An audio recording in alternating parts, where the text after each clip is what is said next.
இந்த மாதிரி வேலைகள நீங்க கொஞ்சம் முன்னாடியே வந்து பண்ணி வச்சுட்டீங்க அப்படின்னா, சமைக்கிற நேரத்தில டக்கு டக்குன்னு உங்க வேலைய முடிச்சுட்டு, ரொம்ப ஈஸியா நம்ம வந்து சமையலுக்கான நேரத்தையுமே மிச்சம் பண்ணிடலாம். அதுக்கு இப்ப நான் வந்து கொஞ்சமா கோதுமை மாவு வந்து எடுத்திருக்கேன். கொஞ்சம் தேவையான அளவுக்கு உப்பு சேர்த்துக்கிட்டு, கொஞ்சமா வந்து ஆயில் சேர்த்துருக்கேன். அது கூட ஒரு 1/2 ஸ்பூன் அளவுக்கு சர்க்கரை வந்து சேர்த்துருக்கேன். அதாவது ஒயிட் சுகர் வந்து சேர்த்துருக்கேன். அதுக்கப்புறம் ஒரு ஸ்பூன் வந்து யூஸ் பண்ணிக்கிட்டு, கொஞ்சம் கொஞ்சமா தண்ணி சேர்த்து இந்த மாதிரி வந்து கலந்து விடுங்க. முடிஞ்ச வரைக்கும் நம்ம வந்து கை யூஸ் பண்ணாம, இந்த மாதிரி ஸ்பூன்ல யூஸ் பண்ணீங்க அப்படின்னா, மாவு பிசையறதுக்கு ரொம்ப ஈஸியாக இருக்கும். உங்களுக்கு கையில் வந்து பிசுபிசுப்பு தன்மையோட உங்களுக்கு வந்து மாவு ஒட்டாது. ஃபைனலாக நம்ம வந்து பிசைகிற வரைக்குமே நீங்கள் முடிஞ்ச வரைக்கும் இந்த மாதிரி வந்து ஸ்பூன் யூஸ் பண்ணி இப்படி சுற்றி சுற்றி விட்டீங்க அப்படின்னா ரொம்ப ஈஸியாக மாவு உங்களுக்கு பிசைஞ்சு வந்துடும். ஒரு சிலருக்கு வந்து மாவு இந்த மாதிரி பிசைகிறதுக்கு கஷ்டப்படுவாங்க, கையில் ஒட்டும் அப்படிங்கிறதுக்காகவே இதை வந்து அவாய்ட் பண்ணுவாங்க. இந்த மாதிரி ஒரு ஸ்பூன் வந்து யூஸ் பண்ணிங்கன்னா ரொம்ப ஈஸியாக உங்களுக்கு பிசைஞ்சிடலாம். பாருங்கள், சூப்பராக பிசைஞ்சிட்டோம். இப்போ லாஸ்ட்டாக அந்த மாவு எல்லாத்தையும் ஒன்று சேர்த்து திரட்டுறதுக்காக மட்டும் நம்ம வந்து கை யூஸ் பண்ணிக்கலாம்.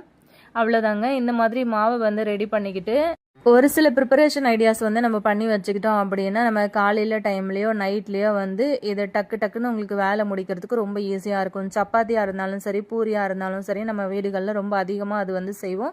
அதே மாதிரி அடிக்கடியும் வந்து செய்வோம் இல்லையா? இது வேலைக்கு போகிற பெண்களுக்கு கூட ரொம்ப ரொம்ப யூஸ்ஃபுல்லான ஒரு டிப்ஸாக இருக்கும்னு நினைக்கிறேன். கொஞ்சமாக ஆயில் சேர்த்துக்கிட்டு நல்லா கை வச்சு மாவை இந்த மாதிரி வந்து பிசைஞ்சு கொடுங்க.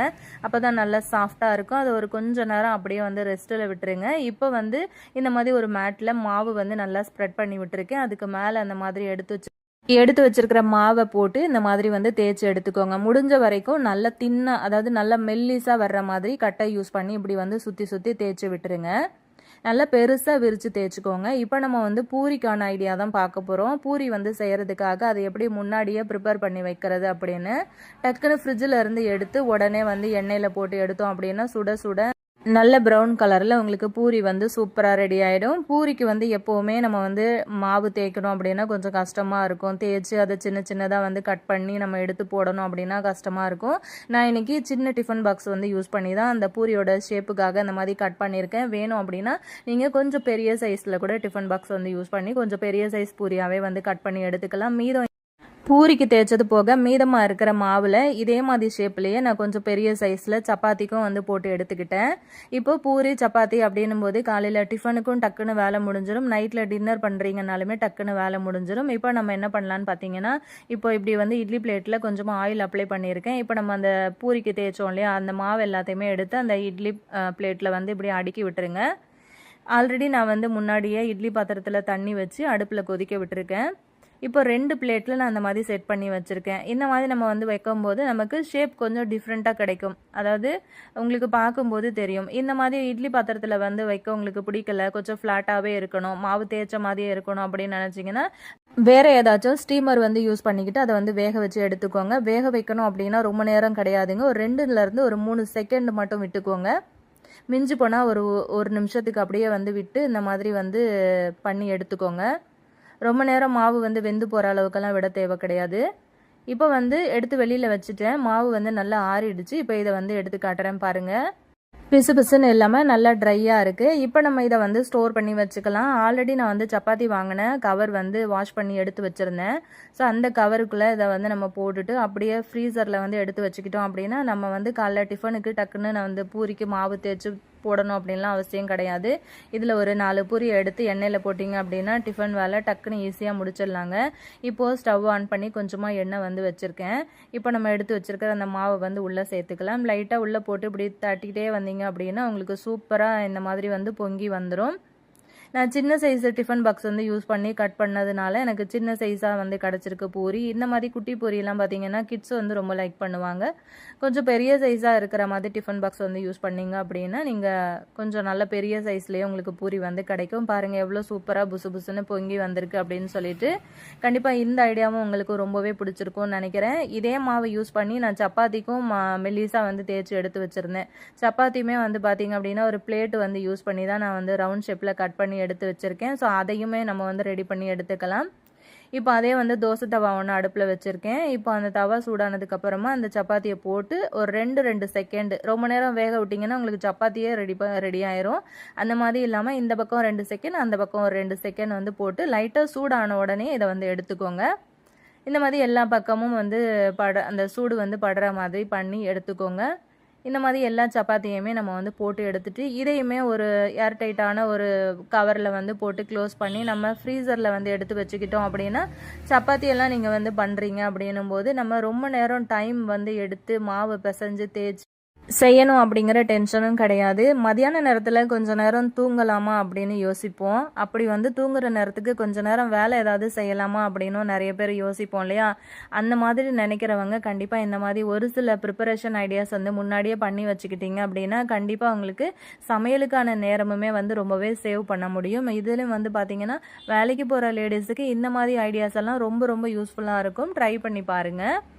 இப்போ நான் அந்த பூரி உங்களுக்கு பிச்சு காட்டுறேன் பாருங்கள். எந்த அளவுக்கு நல்லா லேயராக நல்லா புஸ்ஸுன்னு இருந்தது, நல்லா சாஃப்டாக இருந்தது. இன்னொரு விஷயம் என்னன்னு பார்த்தீங்கன்னா, நம்ம இப்போ அந்த இட்லி பாத்திரத்தில் வச்சு செகண்டில் நம்ம வந்து வேக வச்சு எடுத்தோம் இல்லையா? அந்த மாதிரியும் செஞ்சுட்டு நம்ம இப்படி வந்து பூரி பண்ணும்போது இந்த பூரி வந்து உங்களுக்கு ரொம்ப நேரத்துக்கு உங்களுக்கு சாஃப்டாகவே இருக்கும், காஞ்சே போகாது. காலையில் செஞ்சுட்டு நீங்கள் மதியானம் லஞ்சுக்கு எடுத்துகிட்டு போகிறீங்க அப்படின்னாலுமே நல்லா சாஃப்டாகவே இருக்கும். தாராளமாக இதை நீங்கள் வந்து ட்ரை பண்ணலாம். இந்த ஐடியா பிடிச்சிருந்துச்சு அப்படின்னாலுமே இந்த வீடியோக்கு ஒரு லைக் கொடுத்துருங்க. சேனலை இது வரைக்கும் சப்ஸ்கிரைப் பண்ணல அப்படின்னா மறக்காமல் சப்ஸ்கிரைப் பண்ணிக்கோங்க. உங்கள் ஃப்ரெண்ட்ஸ் அண்ட் ஃபேமிலி மெம்பர்ஸோடையுமே இந்த வீடியோ வந்து ஷேர் பண்ணிக்கோங்க. நெக்ஸ்ட் நம்ம ஆல்ரெடி உடச்சி வச்சிருக்கிற தேங்காயை எப்படி மாத கணக்கில் இந்த தேங்காவை வந்து நம்ம வச்சு யூஸ் பண்ணுறது அப்படின்னு சொல்லிட்டு பார்க்கலாம். இப்போ நான் வந்து தேங்காய் உடச்சி எடுத்து வச்சிருக்கிறேன். இப்போ இந்த நார் எல்லாத்தையுமே தனியாக எடுத்து போட்டுட்டு அதுக்கப்புறம் இந்த தேங்காயை நம்ம வந்து ஒரு இட்லி பாத்திரத்தில் நம்ம வந்து அதை ஸ்டீம் பண்ணி எடுத்துக்கலாம். ரொம்ப நேரம் வேக வைக்கணும் அப்படின்லாம் அவசியம் கிடையாது. ஆல்ரெடி நான் அந்த மாதிரி இட்லி பாத்திரம் அடுப்பில் வச்சுருக்கேன். தண்ணி நல்லா அந்த மாதிரி கொதிக்குது. ஒரு 3லேருந்து 4 நிமிஷம் அந்த தேங்காயை உள்ளே வச்சுட்டு க்ளோஸ் பண்ணி விட்டுருங்க. இந்த மாதிரி வைக்கிறதுனால தேங்காய் உங்களுக்கு வந்து வெந்தெல்லாம் போகாது. அந்த ஓடில் இருந்து தனியாக தேங்காயை கலட்டி எடுக்கிறதுக்காக மட்டும்தான் நம்ம இதை வந்து பண்ணுறோம். இப்போ நான் அது ஏன் பண்ணி காட்டுறேன் அப்படின்னா கொஞ்சம் குவான்டிட்டி அதிகமாக ஒரு 5 தேங்காய் 6 தேங்காய் நீங்கள் அந்த மாதிரி ஸ்டோர் பண்ணி வைக்க போகிறீங்க அப்படின்னா இதை வந்து நம்ம உடச்சி சின்ன சின்னதாக பீஸ் போடணும் அப்படின்னா ரொம்ப கஷ்டமாக இருக்கும், கை வலியே வந்துடும். ஸோ அதை வந்து அவாய்ட் பண்ணுறதுக்காக தான் இந்த மாதிரி நீங்கள் வந்து ஸ்டீம் பண்ணி எடுத்துக்கிட்டீங்க அப்படின்னா டக்குன்னு அது ஆறின உடனே ஒரு கத்தி வச்சு நல்லா சைடில் எல்லாம் ஓரத்தெல்லாம் எடுத்து விட்டிங்கன்னா டக்குன்னு உங்களுக்கு வந்து அந்த ஓடில் இருந்து தேங்காய் தனியாக பிரிஞ்சு வந்துடும். ஸோ அதுக்காக மட்டும்தான் நம்ம இதை வந்து ஸ்டீம் பண்ணி எடுத்திருக்கோம், வேறு எந்த காரணத்துக்காகவும் கிடையாது. இப்படி பண்ணி எடுக்கிறதுனால இதோட சத்துக்கள் போயிருமான்னு கேட்டிங்கன்னா கண்டிப்பாக கிடையாதுங்க. இந்த மாதிரி ஒரு கத்தி யூஸ் பண்ணிக்கோங்க. தேங்காய் வந்து நல்லா ஆறி வந்துருச்சு. நம்ம அந்த மாதிரி கத்தி யூஸ் பண்ணி நல்லா எல்லா பக்கமும் இப்படி அதோட ஓரங்களில் இப்படி வந்து வச்சு எடுத்து விட்டுட்டே வந்தீங்க அப்படின்னா டக்குன்னு உங்களுக்கு அந்த ஓடில் இருந்து அது கலண்டு வந்துடும். இப்போ அதிகமான குவான்டிட்டியில் தேங்காய் வந்து வச்சு நீங்கள் இந்த மாதிரி ஸ்டோர் பண்ணி வைக்க போகிறீங்க அப்படின்னா இந்த ஐடியா உங்களுக்கு ரொம்ப யூஸ்ஃபுல்லாக இருக்கும். டைம் வந்து உங்களுக்கு ரொம்பவே சேவ் பண்ணும். இதில் வந்து உங்களுக்கு டைம் வந்து ரொம்ப அதிகமாக எடுக்காது. பாருங்கள், அந்த மாதிரி பண்ணும்போதே அழகாக அந்த தேங்காய் ஓடில் இருந்து பிரிஞ்சு வந்துருச்சு இல்லையா? இப்போ இதை வந்து நம்ம சின்ன சின்ன பீஸாக கட் பண்ணி எடுத்துக்கலாம். இந்த மாதிரி கட் பண்ணும்போது நமக்கு ரொம்பவே ஈஸியாக இருக்கும். அது நம்ம ஆல்ரெடி வந்து ஸ்டீம் பண்ணி எடுத்துருந்தோம் இல்லையா? அந்த மாதிரி பொடியாக நறுக்கி எடுத்துக்கோங்க. இந்த மாதிரி கட் பண்ண தேங்காயை ஃப்ரிட்ஜில் ஸ்டோர் பண்ணி தான் நம்ம பார்த்துருக்கோம்ல. நம்ம இன்றைக்கி என்ன பண்ண போகிறோம் அப்படின்னா தேங்காயை அரைச்சி அதோட பாலை தான் எடுத்து ஸ்டோர் பண்ணி வைக்க போகிறோம். ஸோ அந்த பாலை எப்படி ஸ்டோர் பண்ணி வைக்க போகிறோம் அப்படிங்கிறத பார்க்க போகிறோம். இப்போ இந்த மாதிரி மிக்ஸி கப்பில் வந்து சேர்த்துக்கோங்க. இப்போ தேங்காய் ரொம்ப நாளுக்கு கெட்டு போகாமல் இருக்கணும் அப்படின்னா கொஞ்சமாக உப்பு வந்து சேர்த்துக்கோங்க. உப்பு வந்து சேர்த்து இதை வந்து நம்ம ஃபஸ்ட்டு ஒரு 2 சுற்றி எடுத்துகிட்டு வந்துடலாம். இது கூட வந்து பார்த்திங்க அப்படின்னா நான் தனியாக கொஞ்சமாக ஒரு ஸ்பூன் அளவுக்கு பச்சரிசி வந்து ஊற வச்சுருக்கேன். பச்சரிசி வந்து சேர்த்துட்டு இந்த தேங்காய் பாலில் கலந்து நம்ம வந்து அரைக்கும் போது பார்த்திங்கன்னா நமக்கு பால் வந்து ரொம்ப திக்காக கிடைக்கும். இப்போ நீங்கள் இடியாப்பம்லாம் வந்து செய்கிறீங்க அப்படின்னா தேங்காய் பால் எடுப்பீங்க இல்லையா? அந்த டைமுக்கு 1 ஸ்பூன் அளவுக்கு பச்சரிசி அந்த மாதிரி ஊற வச்சுட்டு தேங்காயோட சேர்த்து அரைச்சி அந்த பால் எடுத்தீங்க அப்படின்னா அவ்வளோ டேஸ்ட்டாக இருக்கும், அவ்வளோ திக்காக இருக்கும், உங்களுக்கு நிறைய பாலும் கிடைக்கும். இந்த பால் வந்து நீங்கள் குழம்புல கூட சேர்க்கலாம், எந்த ஒரு டிஃப்ரெண்ட்டுமே இருக்காது, குழம்புமே நல்லா திக்காக இருக்குங்க. இந்த ஐடியா இது வரைக்கும் உங்களுக்கு தெரியல அப்படின்னா மறக்காமல் ட்ரை பண்ணி பாருங்கள். இப்போ அரைச்சி எடுத்துட்டோம் இல்லையா? இதை வந்து ஒரு ஃபில்டர் யூஸ் பண்ணி நம்ம இதை வந்து நல்லா ஃபில்டர் பண்ணி எடுத்துக்கலாம். இந்த பால் மட்டும்தான் நமக்கு தேவைப்படுச்சு அப்படின்னா எக்ஸ்ட்ரா கொஞ்சமாக தண்ணி சேர்த்து இன்னும் மீதம் இருக்கிற பாலையும் நம்ம வந்து வடிகட்டி எடுத்துக்கலாம். இப்போது இந்த பால் வந்து பார்த்திங்க அப்படின்னா நம்ம வீட்டில் வந்து சாக்லேட் மோல்டெல்லாம் வச்சுருப்போம், இல்லைனா ஐஸ் வந்து தண்ணி ஊற்றி வச்சுருப்போம் இல்லையா? ஐஸ் க்யூப் போடுறதுக்காக அந்த மாதிரி ட்ரேலாம் இருந்துச்சு அப்படின்னா அதை வந்து யூஸ் பண்ணிக்கோங்க. ரொம்ப ஈஸியாக இருக்கும் உங்களுக்கு. இந்த பால் வந்து அந்த ட்ரேயில் ஊற்றி வச்சுட்டிங்க அப்படின்னா ரொம்ப அழகாக உங்களுக்கு செட் ஆகி வந்துடும். இந்த ஸ்பூனில் நான் வந்து அந்த பால் எடுத்து விடுறேன். பால் எந்த அளவுக்கு திக்காக இருக்குது அப்படிங்கிறது உங்களுக்கு பார்க்கும்போது தெரியும். அந்த விரலை வச்சு இந்த மாதிரி பண்ணி காட்டுறேன் பாருங்கள், அவ்வளோ திக்காக இருக்குது பால். இப்போ இந்த மாதிரி பால் வந்து நம்ம எடுத்து முன்னாடியே ஸ்டோர் பண்ணி வைக்கிறோம் அப்படின்னா நமக்கு அழகாக நம்ம வந்து இப்போ பால் கஞ்சி இதெல்லாம் வந்து பண்ணுறோம் அந்த மாதிரி டைமில் இல்லை குழம்புக்கு யூஸ் பண்ண போகிறோம் அப்படின்னா ஒரு 2 கியூப் 3 கியூப் டக்குன்னு எடுத்து வந்து நம்ம யூஸ் பண்ணிக்கலாம். இப்படி வந்து பாலாக ஸ்டோர் பண்ணி வைக்கும்போதும் பார்த்தீங்கன்னா நமக்கு ரொம்ப நாளுக்கு கெட்டு போகாது. மாத கணக்கில் கூட நீங்கள் வந்து வச்சு யூஸ் பண்ணிக்கலாம். இது எல்லாமே வந்து பார்த்தீங்க அப்படின்னா தேங்காய் ரொம்ப அதிகமாக இருக்குது அப்படிங்கிற டைமில் கூட நீங்கள் வந்து செஞ்சு வச்சுக்கலாம். மற்றபடிக்கு முன்னாடி உங்களோட சமையல் வேலைகளை சீக்கிரம் முடிக்கணும் அப்படின்னு நினச்சிங்கனாலுமே இந்த மாதிரி ஒரு சில ஐடியாக்களை நீங்கள் வந்து பண்ணி வைக்கலாம்.